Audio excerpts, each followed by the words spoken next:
जो स्पेस का प्राइवेटाइजेशन का प्रोसेस था, not privatization, it is public private partnership, वो केवल और केवल 3 वर्ष पहले शुरू हुआ।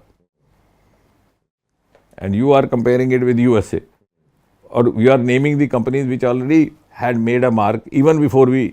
सो अगेन, ये मोदी जी ने, जिसको मीडिया ने बड़ा फैशनेबली कहा था unlocked space, prime minister Modi unlocked space in his second term as prime minister, hardly 3 years 4 years, and see the difference that it is made. आज यूरोप के सभी बड़े देशों के और अमेरिका के सैटेलाइट्स आपके सीधे, और 100 सैटेलाइट इकट्ठे लॉन्च हो रहे हैं। So if you could make such a progress 3 साल के भीतर, तो जिनकी आप कहानी सुना रहे हैं 30 साल की, क्योंकि जब हम रिसर्च करते हैं ना, जब हम करते हैं, एक हमारे यहाँ कंपैरेटिव ट्रायल होता है साइंस में, उसमें सारे पैरामीटर्स देखे जाते हैं, कितना लंबा समय से ये चल रहा है, कितने इसके पास औजार थे, कितने इसके थे। ऐसा नहीं देखा जाता कि 3 साल वाले का आप कंपैरिजन करें 30 साल के साथ। स्वीकार करते हैं इसको, आगे बढ़ते हैं। देखिए, ये मैं मानता हूँ कि अब भारत की पॉलिटिक्स बदलेगी, क्योंकि पढ़े लिखे लोग आ रहे हैं। आप फिजिशियन भी हैं, पॉलिटिशियन भी हैं। 19वीं सदी पे चलता हूँ 2 मिनट के लिए। यूके डोमिनेट करता था नेवल सुपीरियॉरिटी के कारण। 20वीं सदी में हम देखते हैं यूएस डोमिनेट करता था एयरफोर्स की सुपीरियॉरिटी के कारण। अब 21वीं सदी में वही डोमिनेट करेगा जिसके पास स्पेस का डोमिनेशन है। यूएस, रशिया और चाइना ने स्पेस स्टेशन भी बना लिए हैं। सैटेलाइट 2022 में, केवल 2022 में यूएस में 1800 लॉन्च हुए, चाइना ने 400 किए, इंडिया ने भी 50 किए।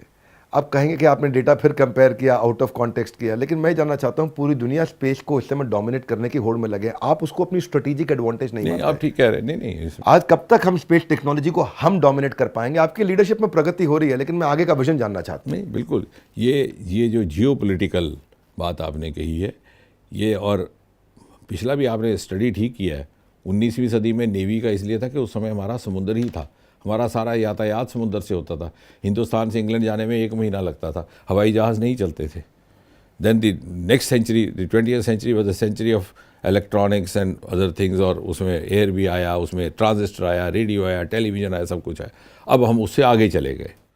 अब जब हम आगे चले गए तो कुछ एक ऐसे देश थे जो उस समय समृद्ध थे, who were already venturing into space, क्योंकि अमेरिका और रूस ने हमारी आज़ादी से पहले से ही अपने स्पेस के प्रोग्राम शुरू कर दिए थे।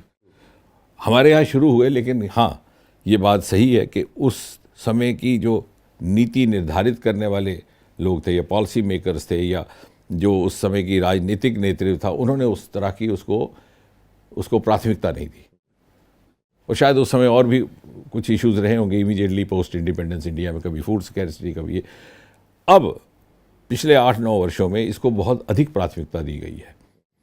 अब आप देखिए, हमारे न्यूक्लियर प्लांट्स पहले केवल दक्षिण भारत तक सीमित थे, उसको भी हमने जॉइंट वेंचर्स के लिए खोल दिया पिछले 6-7 साल से। और जॉइंट वेंचर्स का नतीजा यह है कि आपके बगल में यहाँ से 150 किलोमीटर दूर गोरखपुर नाम का स्थान है हरियाणा में, वहाँ पर एक न्यूक्लियर प्लांट आ रहा है।